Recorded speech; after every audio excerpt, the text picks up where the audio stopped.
think that's it. All right. So without further ado, I think we're going to start off with Christina Sanders. So Miss Sanders, are you good to go? Yes, sir. Thank you, Marcus. All right. Thank you. Introduce yourself to us, please. All right. I'm Christina Sanders. I've been teaching 7 years, and I'm currently teaching at Northside Middle School in Houston County. I was approached to say what I do a little bit with some wildlife stuff. So I wanted to talk about how to prepare a CDE team, kind of what I do. Sorry, my little girl's coming in. Blair, go to your room. I'm on the phone. I'll be in there in a few minutes. She's upset.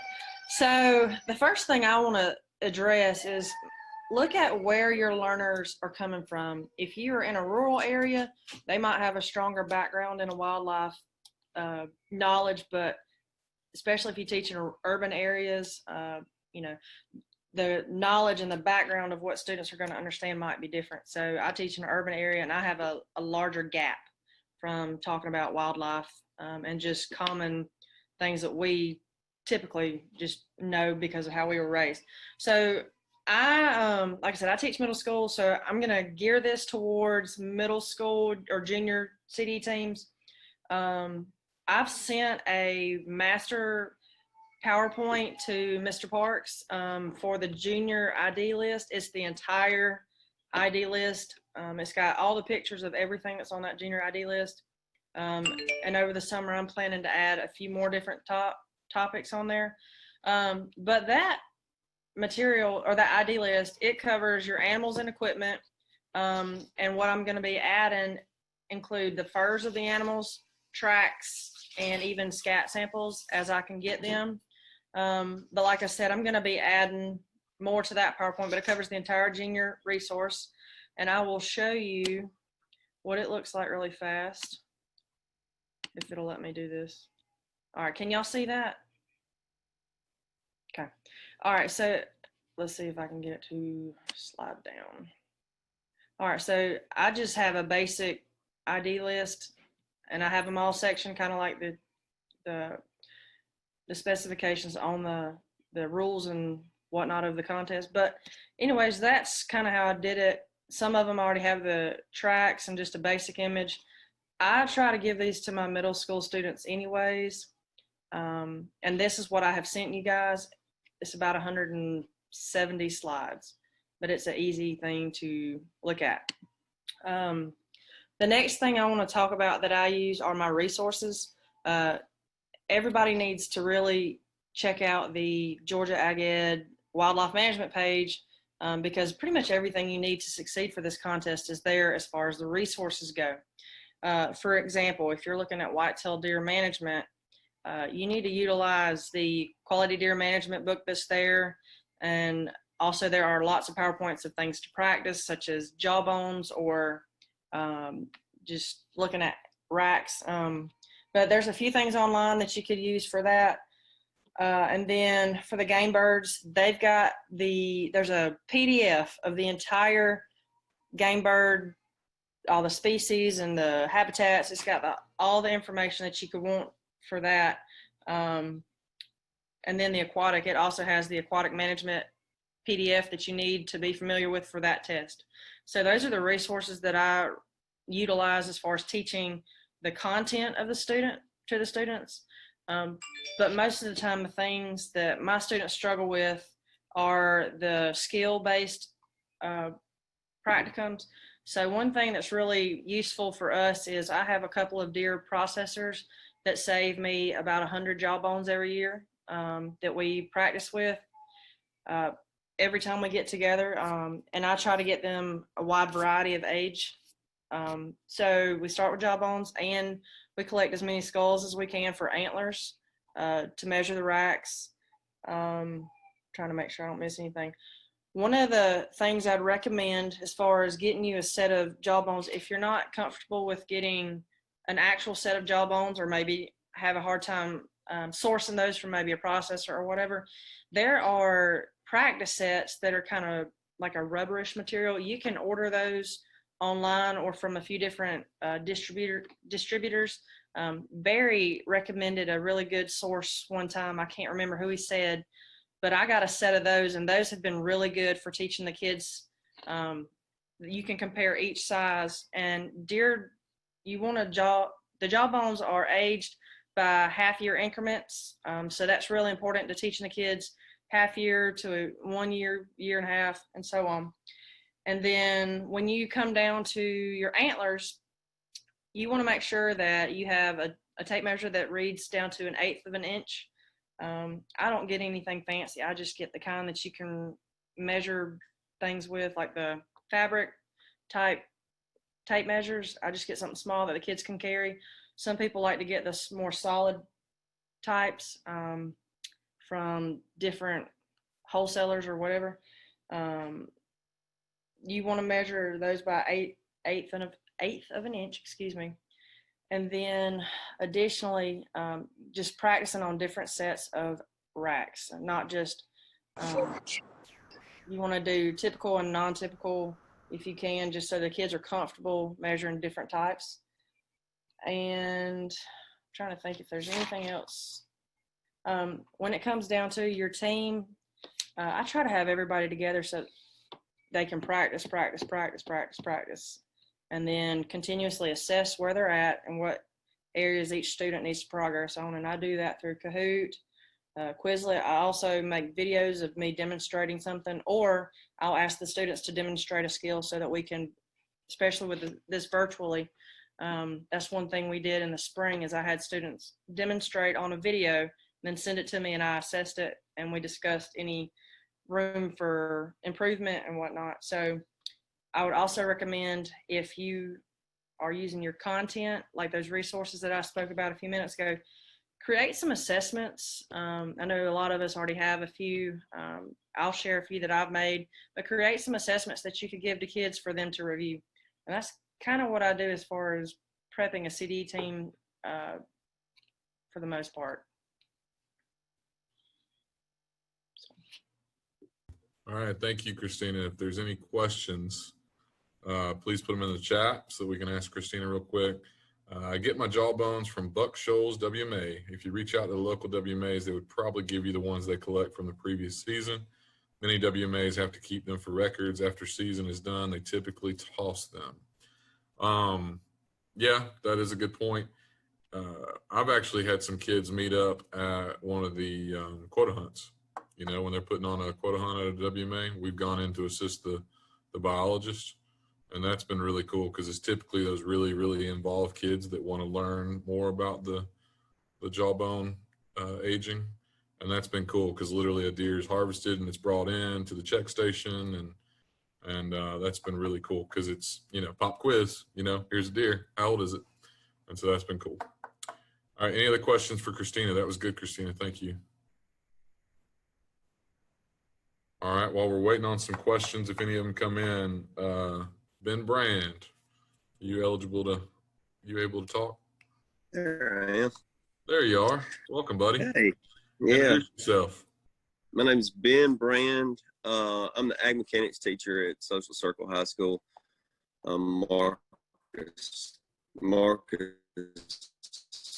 asked me to speak about some neat stuff, a wildlife class.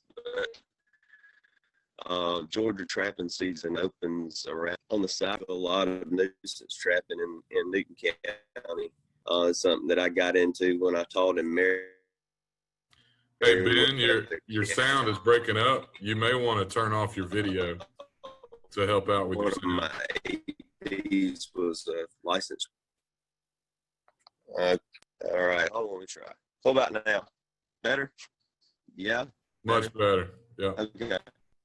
So when I was teaching in Meriwether County, my AP was a licensed trapper, and I got him to come into my class and speak to my kids about nuisance trapping. And I was fortunate enough when I was there that they let us run a trap line with our kids, the kids that were in class and the ones that wanted to get up early enough and go and ride and check an actual nuisance line, which includes coyotes and bobcats, raccoons, possums, and a lot of your nest predators. So after that, I decided I'd get in it a little bit, start trapping on the side. It works out because I can trap for 3 weeks during Christmas holidays, and there's no shortage of pelts or skulls to boil for the kids. I just throw them in the freezer, and I've never bought a pelt.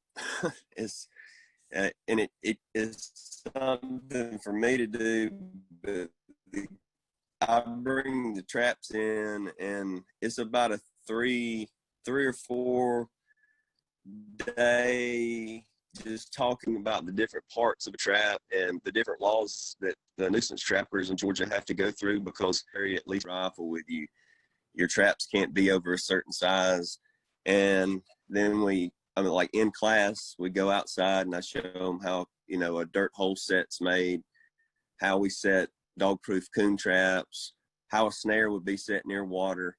And I show them how a conibear set. Of course, they're a terminal trap, and anything that walks through it kills it. And we just go through that. I picked up a piece of property that's less than 2 miles from the school. I'm going to take some kids with me in the morning. If I can get a release signed by mom, interested in seeing it. But I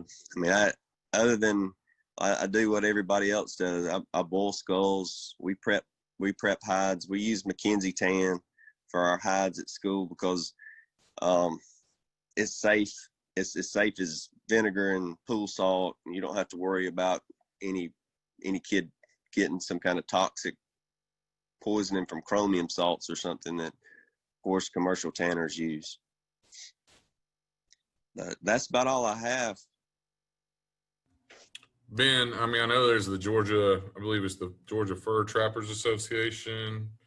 Yeah, if you go to the Georgia Trappers Association and you talk to any of the guys there's a legislative, kind of like we have our representation that goes to the legislator for trappers. But if you go and ask for a list of licensed trappers in your county, there's a resource. And they have, most people that trap are nuisance and they are not trapping for fur. They probably give you half of the stuff that they catch. And then you end up with, you wouldn't have to buy any skulls or pelts or whatever to prep for these contests. Thanks, Ben. If anybody has any questions for Ben, put them in the chat. Let's see. Lindsay just shared the Georgia Trappers Association's Facebook page. I'm sure that's a good way to reach them. Any questions for Ben or Christina? Be sure you put them in the trap. Shelly Williams in the chat. I said trap. Put them in the chat. Smithgall Woods Park loaned me their set of bones, antlers, skins, and skulls for a short time. It was very thorough and helpful. I think other state parks have them too. That's worth looking into. And yeah, good stuff. All right. Yeah, a couple things. If you're joining us late, be sure you put your name in the chat along with your school. And let's roll on. Miss Bell, are you available?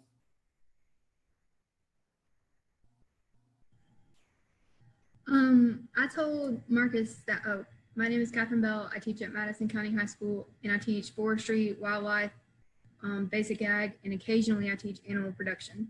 Sorry. But I told Marcus that I would talk about Standard 5, which is comparing and contrasting habitat needs of selected wildlife species native to Georgia and identifying those species populations from physical characteristics or evidence. So basically, wildlife ID is something that's pretty easy to teach in wildlife. It's really hands-on. Kids are really into it. They get pretty excited about it. But what is probably less exciting for them is making those connections of why animals have certain adaptations that they have. So I try to make it almost a game with my class. After we've done a little bit of wildlife ID, I kind of put them into categories. We identify all of the water species first. Well, a beaver pelt and a river otter pelt are very different in how they protect that animal from water. And so we kind of talk about those adaptations and how that animal lives where it does as part of this standard. We do that with other things like a red fox versus a gray fox. A gray fox has retractable claws and can live in a hollow in a tree, while a red fox is going to have a den in the ground. So we talk about those things. A red fox has thicker fur than a gray fox does, so he can live in that hollow in the ground and go through briars and go through fields and so forth. So we talk about some of those adaptations and what makes them unique to where they are. If you are a new teacher, or you are a teacher that is looking for supplemental things like skulls and furs, and you're having a hard time finding them, and you have a little bit of money at the end of the year, I suggest 2 places. If you can't skin them and tan them yourself, or find them and boil the skulls and have them preserved, Moscow Fur and Hides is one that works with schools really well. They are in the US, they're a local fur and trap place. And then Skulls Unlimited is another one. And both of those are pretty good resources to find things for ID in your class.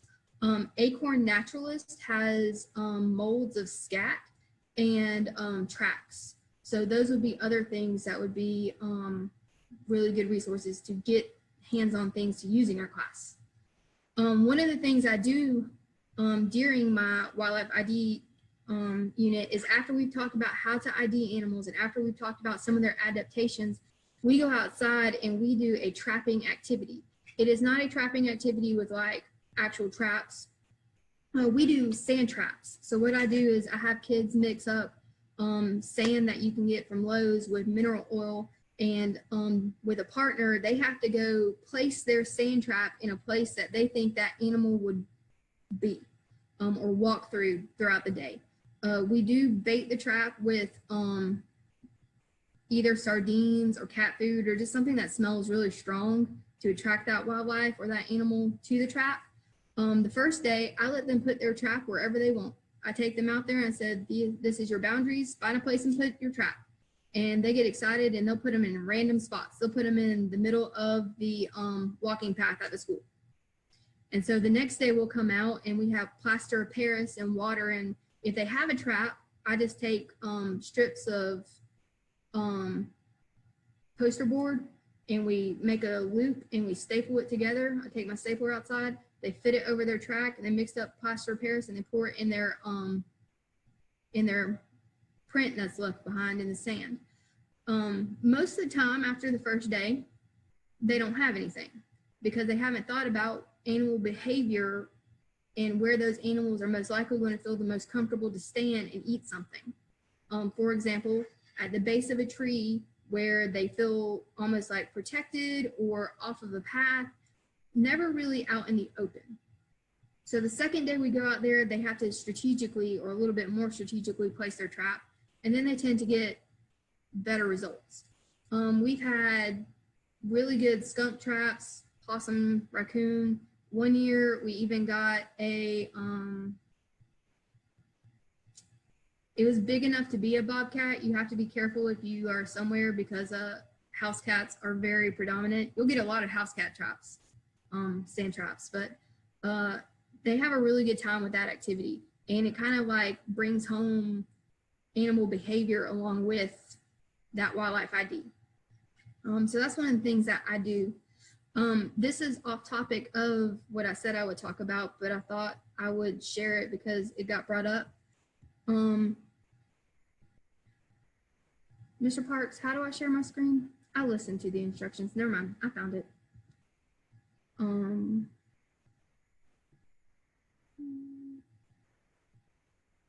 Let's see.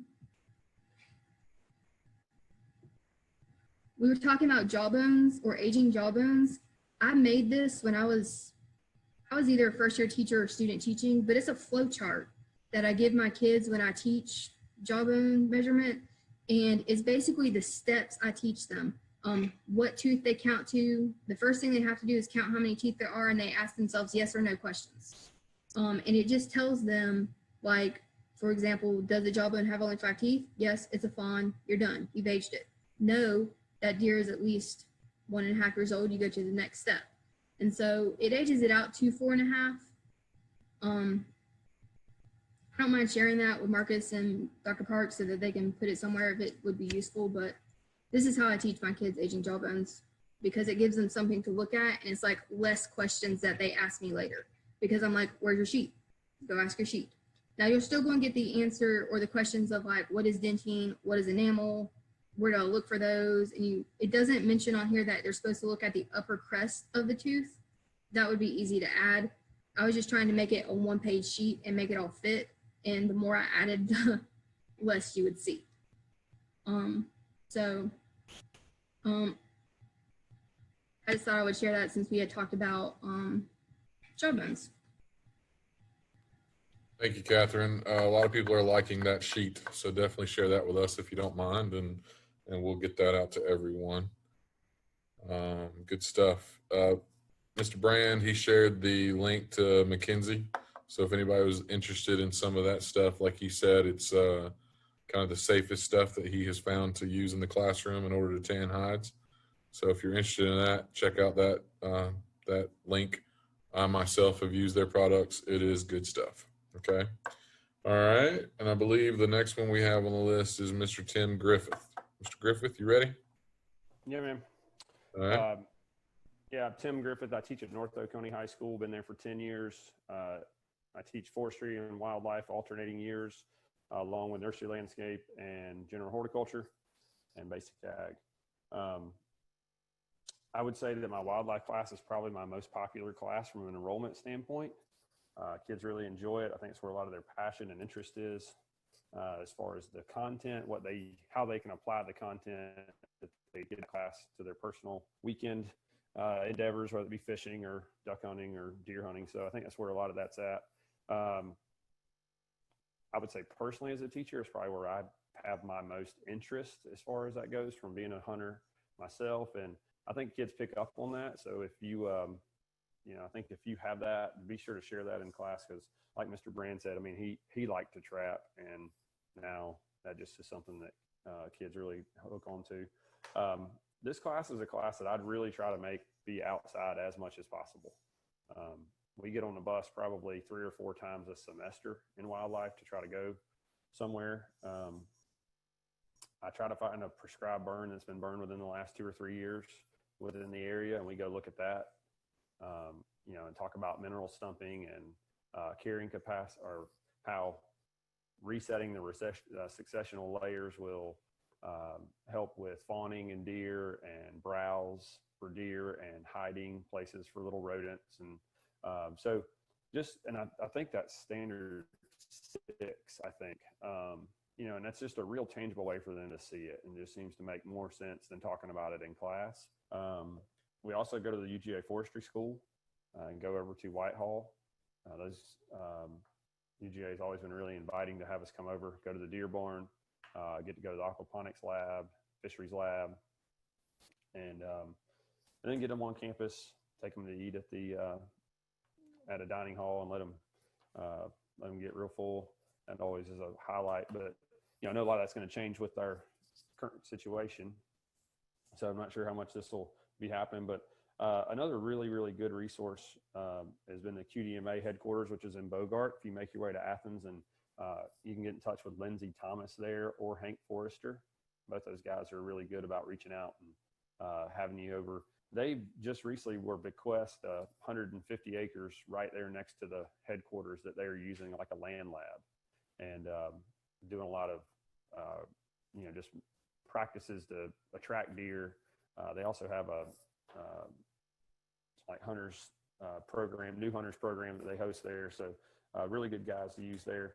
I know that if I were somewhere closer to a PFA, I would go there. So if you're not near Athens, you can try that. I know that's a really fun. I did a professional learning with Doyle Floyd about 6 years ago, and he took us over there and we shocked fish, and that's some kind of fun if you've never done that. So, and I know Marcus goes to like DNR headquarters. We've not made it there yet, but I know there's an awesome field trip. They have a dove field that's really, really good, and can really show what some of those habitat manipulations can do about attracting wildlife. So that's kind of the get out of the classroom scenario, which kids like. I like. I know many of you like.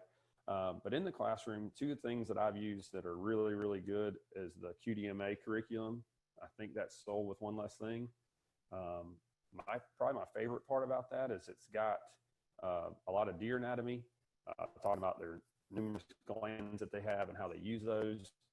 They also have probably my absolute favorite thing I do in wildlife is the trail camera survey. You can actually manipulate that with using your own trail camera photos, and you can actually put bigger, just find trail camera photos and create your own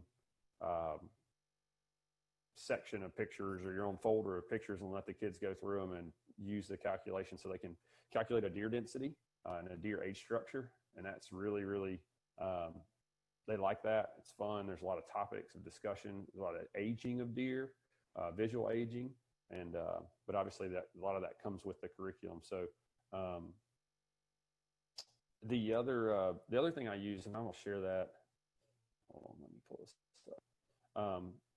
I know as a hunter myself, I spend a lot of time looking at aerial photos, and I love OnX.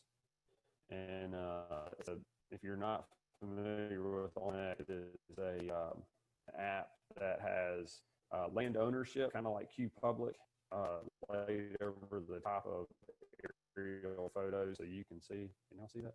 There we go. Sorry. All right. Can y'all see the?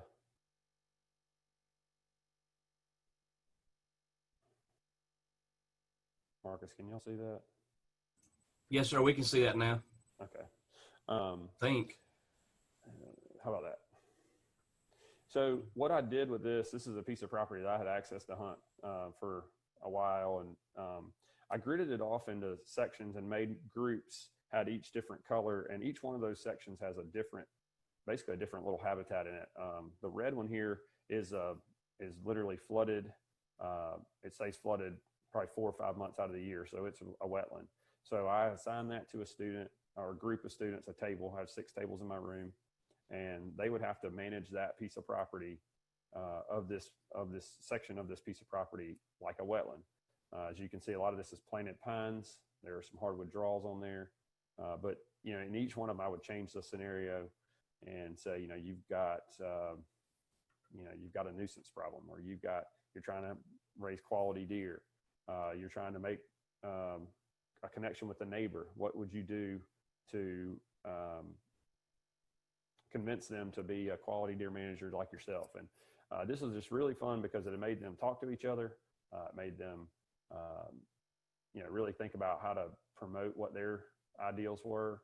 And so it was really fun. I don't have that stuff with me. It's up at school, and I can try to pull that together. But OnX is just a really neat, really cool way, because you can actually see who owns the land, and that's kind of fun because that's what we do. As hunters, we try to figure out who owns the land and ask for permission and see what's available. And then lastly, a classroom stuff, Project Wild for Standard 6 has got a carrying capacity. They've also got some wildlife adaptation stuff that I really think is good. A couple activities there if you're not Project Wild. So those are a couple things I do. Some other stuff that's not really based to a standards. Some of them already been mentioned, but I built fishing rods in that class. And that's been really, really fun. Kids have thoroughly enjoyed that. That does take a lot of time. You need to probably do that yourself first so that you can perfect that, because it can be a little bit daunting. But once you figure it out, you can make it really quick. I've tanned hides before using the McKenzie tan, just like Mr. Brand said. If you have a forestry plot like we do at North Oconee, we have quite a few places for food plots. Some of those cost money. You can have them research the blends that you want to use, and if you have extra money, you can buy that food plot mix. But if you don't, you can do rotational disking at different times of the year, and then have them do like what came up, what was in the seed bank, and what do deer like to eat, what do they not like to eat. I would encourage you to put an exclusion ring in anything you plant, which is a wire cage that the deer can't get into, and you'll really be able to see what came up and what didn't. And I think if you do that, you'll realize the browse pressure you have, and maybe not just deer, but other animals too. And that's always really fun to try to ID those preferred foods that they couldn't get to. So, I think we just kind of have a lot of liberty with this curriculum to do things that we want to do, but I appreciate Marcus asking me to speak. That's what I got. Thank you, Tim. There's some interest. Do you have any? I built the fishing rods as well. We did that. I mean, it's probably been 3 years ago now since I taught wildlife, and I'm teaching it again this year. And I quite literally about an hour ago looked at the shelf with all the fishing pole stuff from Mudhole. I personally do not have anything written on a piece of paper as a lesson, like as instructions. I remember utilizing the videos in class. Do you have anything different that you could share, Tim? When you just need to give Mudhole a call and tell them you're a teacher, and they actually will send you this little cardboard rod holder, and the rod holder itself, where they build the rod, has all the steps in it with a DVD, which are actually available online. If you just go to Mudhole, I think they have a YouTube channel. You can actually watch the videos without having to purchase and figure out if you wanted to do that. I see Micah said he's talking about making spinning lures from Mudhole too. That's a really awesome thing that may be a little bit easier. I think you're looking at somewhere between $19 and as much as $100 if a kid wants to pay it. And if they're really serious about hunting, or fishing, I had a kid make himself a LaCroix rod. Last time we did them, it was $150 rod. He made it for like $99. So, and he made it himself. He was super happy with it. So, but yeah, I think that what I did was I built the educator pack. I got all the thread, all of the epoxy, all the glue. I bought all the rod turners. We'll probably do it this year. And I think I could probably get it done in a week to, 5 to 6 days. We can build a whole rod if you get it, if you have all the rasp and everything. That your experience, Marcus? Yeah, I would agree with that. I mean, we've got the 3 turners or whatever that dry it, help dry it and all that. And that was the time consuming part, was just staggering that to where people could dry them the right way or whatever. But I would agree with that. About a week, maybe a couple days more than a week, So yeah. Another thing you can do if you don't want to, take on that big, if you're a little bit daunted by making the rod, if you have a PFA, maybe in your county or next door, talk with whoever manages that, and they often have a fishing hole, so to speak, that they do little fishing gatherings at for kids usually. And they usually have rods that they keep there. And after kids use them for several years, they get in really bad disrepair. Just volunteer, just be a good community service project to go get those rods, bring them back to the school, and then reline them and all that kind of stuff. And that's just a really cheap, super easy community service project that gets kids to know where their PFA is, because many of them don't know about them. And you introduce them to fishing and all that type of stuff too. Yeah, that's a good point. We actually do that I probably shouldn't say this because now you're going to blame me every time you grab a fishing pole from the FFA camp. But this past year, we started repairing some of the ones from the FFA camp. And that is a daunting task, my friends. Just letting y'all know that. Ben Brand said that he had really good fun with turkey slate calls. I personally have never done that. That would be cool. And looking at some of the other chat, while I'm looking at that, I can personally attest that the support that you get from Mudhole, especially once you tell them that you're a teacher, is really, really good. Or at least it was when I went through this whole process. It was fantastic. So Go Fish Education Center in Perry would be a great field trip for wildlife classes as well. I agree. It is very affordable. Trout Unlimited folks will be glad to help with fly tying, etc. That would be really cool to have some people come in. Our folks put on clinics for casting, macroinvertebrate studies, etc. Hunt Stand is a great app. There's a free version that works great, and the pro version is really reasonable. And how about them hooks, Ben Brand? Somebody wants to know about them hooks. So good stuff. Anyone else interested in sharing? I've got a couple of things, but hey, Marcus, Connor Bratton was asking about the lesson plan. I didn't really have anything that was super I heard Miss Bell say this about her forestry scenarios. I have some that I use. I'll try to dig those up, but I kind of just make it up as the property goes. It kind of changes with the property. So you just kind of be creative and think about what what the kids are interested in. If it's a wetland, you're going to just give trying to attract wood ducks. If it's deer, mostly hardwoods, you're trying to have squirrels, and so kind of just winging that and trying not to make it too deep because it's pretty daunting. But I don't have anything super formal, but I'll see what I can find out and send it to Mark. Thanks, Tim. There's been a lot of interest in the past about wood duck boxes. Does anybody in class do the wood duck box project? Have you built them and put them out in the community?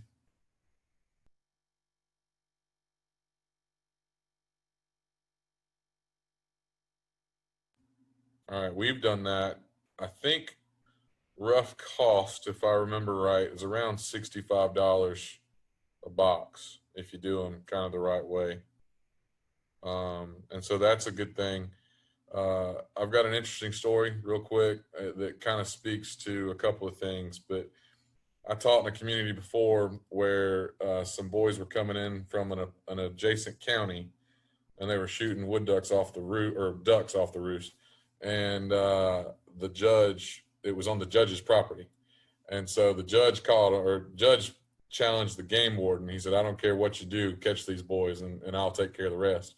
And so they caught him. He took care of the rest. Each one of them had $200 a piece in restitution fines. And so then they gave our FFA chapter the $200 per, so it was $800. And we built wood duck boxes. The cool thing about that was in that particular community, there was like a really big culture of run from the game warden, if that makes sense. Like, don't talk to the game warden. We don't know who he is. This truck, you see the truck, drive the other way, kind of thing. And there was actually a pretty big hunting accident with some FFA members the year before I was there. Typical scenario, some kid or two kids, neither one of them had hunter safety, crossing a barbed wire fence. Somebody drops a rifle and the young man is now paralyzed. And so it was just a horrible scenario. And like I said, it was in a community where the culture was run from the game warden. And so I didn't really know all that kind of thing. But then when we did that project, we brought in the game wardens because they were involved in this whole project. And they got to know each other. And so, like, you would see them stopping and talking to each other in the parking lot at Ingalls or whatever, And so it was cool. And so I think that anything that we can do in our classes about hunter safety and getting our students to know the game wardens in our community to where it's not such a bad thing, I think that's a powerful opportunity that we have. So Malone Harrell, yes, students love building wood duck boxes. I agree. Kyle Wilson, if you can find small chalkboards, you can cut them out and try different bases and designs for slate calls. That's cool. I would not have thought about that. Tim Griffith, lots of SAEs on boxes. That would be a cookie cutter approach to an SAE if you got a kid that doesn't know what they should do. That'd be a good one. Taylor Brown, in middle school, we made wildlife habitat shoe boxes where they created a micro habitat diorama using different craft materials for Georgia wildlife animals. They create many animal models, tracks, and have to have food source, shelter, and water source for the animals. Then we made a food web for their habitat. That's pretty cool.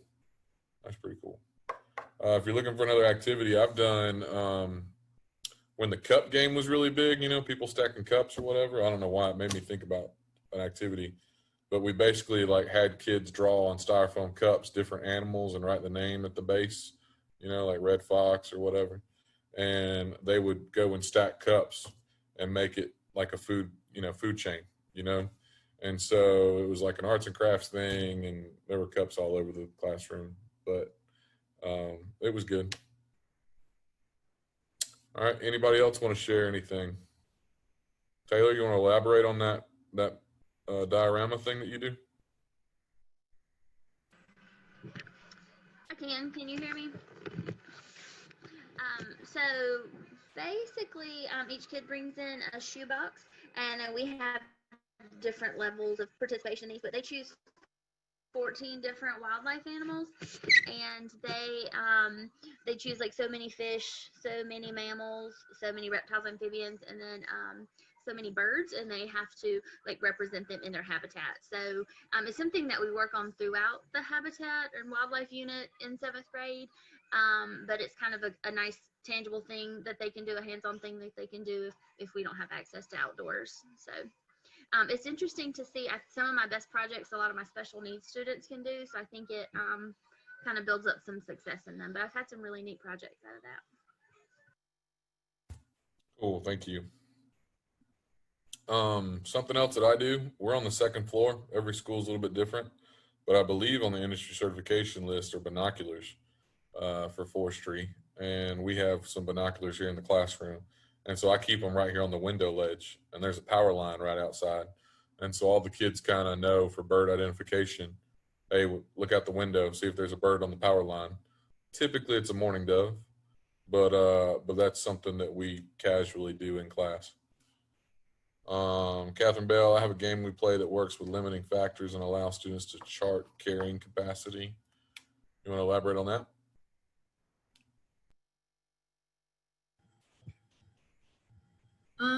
It works. Let me see if I can. No pressure if you can't find it, because Oh, it's right here. oh, better than me with my Google Drive. It's a game that is kind of, if you've ever played Oh Dear from Project Wild, which is full of great resources for different activities to drive home a topic. This is a little bit like that, except it's a little bit more flexible than Oh Dear. What I do is I get M&Ms, like the fun size pack, or depending upon how long you want the game to go and how much money you want to spend, you can get even the full size pack of M&Ms. And I just give them a paper towel, a chart that I made that I can show you what it looks like too. And the kids pour the M&Ms out and they split them into colors. They can go ahead and eat the red, orange, and yellow ones because you're not going to need those for the game. You need the blue, green, and brown ones because each of them are going to represent one of the factors needed, one of the limiting factors needed for animal survival. Blue is water, green is food, brown is shelter. And so then what you do is you just have them start their chart. Let me see if I can pull up the chart. You can have them, this is what I give them, is this chart, if you can see that. And we play it through 10 years. You can play it longer than that, but I give them an example. Let's say at the beginning of year 1, they have 5 deer alive and 3 deer died because their limiting factor was food.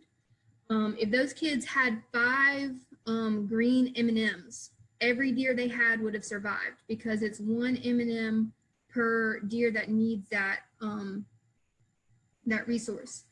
This example shows that there were 5 deer and they had 2 green M&Ms, and so 3 deer died because they didn't have the resource. Once they've used the resource, they can't use it again, so they either have to eat the M&Ms, give them to a friend, put them in a cup, anything to get them off the playing table. But I just make up factors as I go. Like they normally start with 1 deer or 2 deer, and I say, okay, your deer are looking for water because there was a drought. Or I tell them that a natural disaster has occurred, such as wildfire, so they're looking for food. And you can actually, let's say all of their deer survive. Let's say they have 2 deer to begin with, 0 deer die, 2 deer survive. The limiting factor would have been water. That means this next year down here, they start with 2 deer. You can even have it where they have found a mating couple, or they've mated and they have, now their population has increased to 4. So instead of writing 2 down here, they would write the 4, because let's say they had twins and there's 4 deer in their population now. And basically what it does is at the end, you're going to have kids that die very quickly, and you're going to have kids that just won the lottery of probability and survive for forever.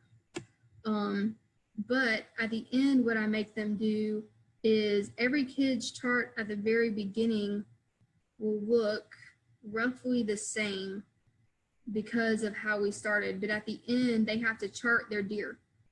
And they actually have to do it like an actual population chart where they have deer populations in a year and then the population number, and then they have to find carrying capacity. This is not carrying capacity of this chart. I just like threw it on there to show them an example. But typically we find carrying capacity. This is a bad example because I just made up numbers to make this chart instead of using the actual game. Typically when we find carrying capacity on the chart is where we find the most common number would be carrying capacity. So let's say 8 was the most common number throughout all the years, and then all of a sudden you would have a sharp drop after that. Your carrying capacity would be 8. So it's just an interesting way to show them how that works. Those limiting factors work with populations and how they severely affect populations. And in your scenarios, if you can get creative with what you do and say things like, you know, drought or natural disasters, or even a new population moving in, you can even bring in a little bit of population dynamics into it. So we also play OD, or we do both, because it just shows, and they chart both, it just shows 2 different ways to show how limiting factor works. Cool. That's a really good activity. So please share that if you don't mind. That would be good. Yeah, Connor Bratton wants it shared. Ben Bird wants it shared. That is a cool activity.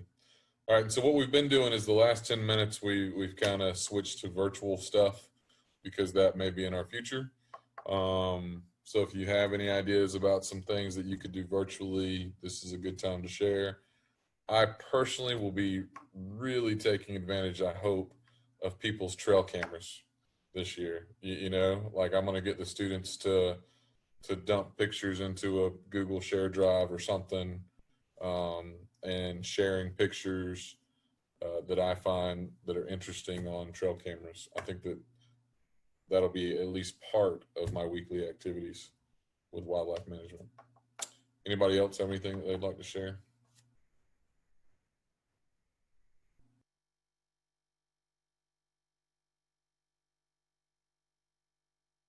Yeah, Felipe Pedraza, you know, everybody knows that he's into poultry, but he's also into pythons. So he's got a few snakes in his classroom. I actually have 2 that are in mine as well.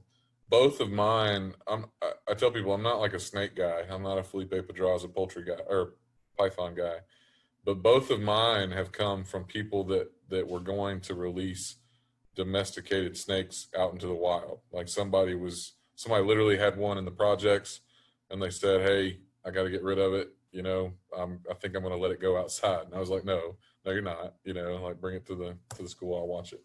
And then somebody else, one of my young farmer members actually had a snake, and he loved it. His wife loved it. No big deal. But his mother would not come into his house. And so he offered to give it to me. But anyway, Benny ain't keeping a nope rope in his class. Yeah. So and that's a good thing to. I don't know what you do, Felipe, but we really play up the whole like, look, we're not gonna tease anybody with their fears and make them worse or whatever. So it's been a really good thing in my classroom for people to overcome some of their fears and stuff. It also keeps professional development out of my classroom a lot of times because other people don't want to use my room because there's a snake in it. So if you got an issue with people using your room a lot, maybe you need to overcome the snake fear. That's a good method to take. Anyway, WWF Free Rivers app simulation game about river habitats. That's a good one. I don't know if anybody does anything with river keepers. Maybe that's something to think about. Wildlife Laws Research Project, not exciting, but it covers the standard and would be an easy virtual lesson. The Georgia Wildlife Federation, their headquarters is in Covington, and they actually do a lot legislatively. And so if you were looking at flu season, you know, maybe after we come back for Christmas, if we're in a bad situation where we're going virtual, I would imagine that they would be somebody that you could follow, you know, whatever newsletter or emails or whatever they have. And they would provide a lot of information about what's going on in legislation. So that could be something that we could share virtually. Kyle Wilson adds key individuals with the laws.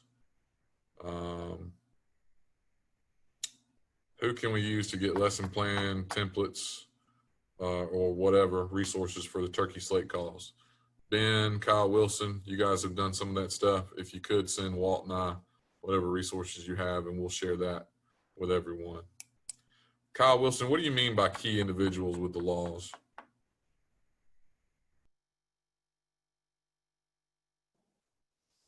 Like Aldo Leopold and Theodore Roosevelt and all those key individuals that were instrumental in a bunch of the laws. There's several others I'm leaving out. Mine's drawing a blank right now. Yeah, no worries. I know what you mean. That's good. One thing that I also do that you could do virtually is I make the kids make brochures or advertisements, posters for the different national parks and state parks that exist out there. And so there's a lot of different things that go on at the different state parks. And I try to challenge them to, I mean, there's so many kids in a class. Not everybody can do Yellowstone, you know, and so everybody does a different one. That's a good one. And then another thing that we do, and I did this year, I will do this year, is there's a ton of webcams out there at national parks and atop zoos and buildings and whatever for peregrine falcons, bald eagles, whatever. And so if you're talking about animal behavior, you can watch it virtually, or I challenge the kid to just go sit out on the front porch and watch wildlife, whether that be a cardinal or a cricket, you know. Then you get into the definition of what is wildlife, but we won't go there. Malone, I start with the history of national parks out west, and it ties into logging, forestry, Teddy Roosevelt. We watch Meat Eater a lot in class. They love that. Tim Griffith, yeah, that's a good show to use in class. So any other comments, questions? All right, well, before we go, be sure that you put your name in the chat. Today was good. Thank you, everybody, for joining. Connor Bratton, I believe that I'm going to call you out here and brag. You've been participating a lot, and I appreciate it. But were you not also recognized here recently from Harbor Freight as being a recipient of one of their grants? Congratulations. That's a big honor. Good job. Kristen Wilson wants to know if there's any follow-up worksheets to Meat Eater. Tim, you got anything like that?